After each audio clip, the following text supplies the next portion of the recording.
Macherla MLA సోదరుడు తనను కులం పేరుతో దూషించి దాడి చేశారని టీడీపీ పోలింగ్ ఏజెంట్ పోలీసులకు ఫిర్యాదు చేశారు. పోలింగ్ జరుగుతున్న బూత్లోకి మార్బలంతో వచ్చి దాడి చేశారన్నారు. తానున్న చోట ఫిర్యాదు కూడా ఇవ్వలేని పరిస్థితి ఉందని చెప్పారు TDP polling agent. MLA Pinnelli Ramakrishna Reddy YSRCP MLA ఎవరైతే ఉన్నారో ఆయన సొంత విలేజ్ నా విలేజ్.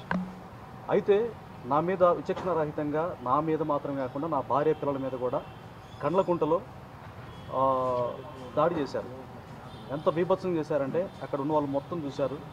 ఇటీవల మీడియాలో కూడా నాకు జరిగిన అన్యాయాన్ని నేను వెలుగులో తీసుకొచ్చి చెప్తా ఉన్నాను.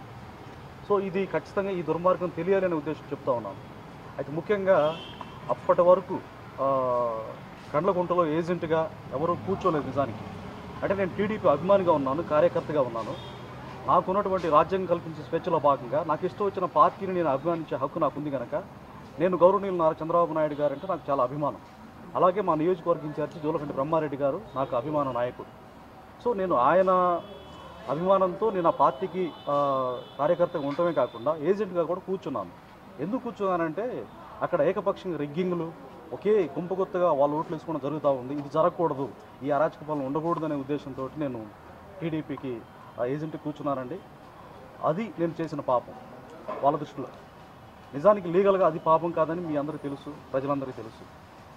అయితే నా మీదకి పిన్నెల్లి వెంకటరామరెడ్డి ఎమ్మెల్యే సోదరుడు పిన్నెల్లి వెంకటరామరెడ్డి డైరెక్ట్గా బూతులోకి వచ్చి మంది మార్బలంతో వచ్చి నా కొడక దళితుడమైన నీకు ఎంత ధైర్యం రా అని నా కులం పేరుకు దూషిస్తూ ఇంకా ఈ మీడియా పరిభాషలో చెప్పలేని మాటలతో నన్ను భయంకరంగా తిట్టాడు. అయితే ఈ విషయాలు మొత్తం కూడా నన్ను తిట్టి నాకు అక్కడ దాడి చేశారు. ఇప్పుడు బుద్ధ వెంకన్న గారు, బోండా ఓమా గారు ఎట్లా అయితే డిఎస్పీ గారు అప్పుడు ఎస్కేప్ చేశారు మాచర్లో గతంలో జరిగిన సంఘటన, సేమ్ అదే విధంగా నన్ను వెల్దుర్తి పోలీస్ స్టేషన్లో ట్రైనీ డిఎస్పీ జగదీష్ గారు నన్ను సేవ్ చేశారండి. అలాగే నా భార్య బిడ్డలు ఇంటికి వెళ్ళారు.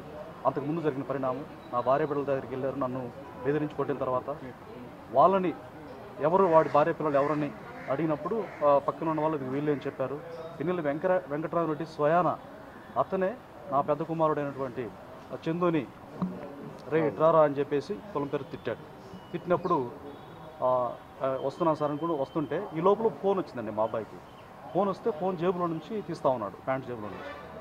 ఒక్కసారిగా ఎరా నా కొడక నేను ఫోన్లో నేను నీకు పిలుస్తూ ఉంటే నువ్వు ఫోన్ తీసి మాట్లాడేంత ధైర్యం అని చెప్పేసి కడుపు కింద పొత్తి కడుపులో గట్టిగా తన్నాడండి, ఎగిరి తన్నాడు. తన్నినప్పుడు అమ్మ అని నా కొడుకు కుప్పు కూలిపోయి కింద పడ్డాడండి. తర్వాత నా చిన్న కొడుకు సాల్మన్ రాజు అని ఉన్నాడు. ఆ చిన్న కొడుకు ఏ అని చెప్పేసి అన్నను కొడుతుంటే ఆ బాత్తో ఏ అన్నాడు. ఏ అంటావారని చెప్పేసి అందరూ విచక్షణ రహితంగా కొట్టారు. ఫస్ట్ వాడు, తర్వాత ఫస్ట్ పిన్నెల్లి వెంకటరామరెడ్డి తన్నాడు.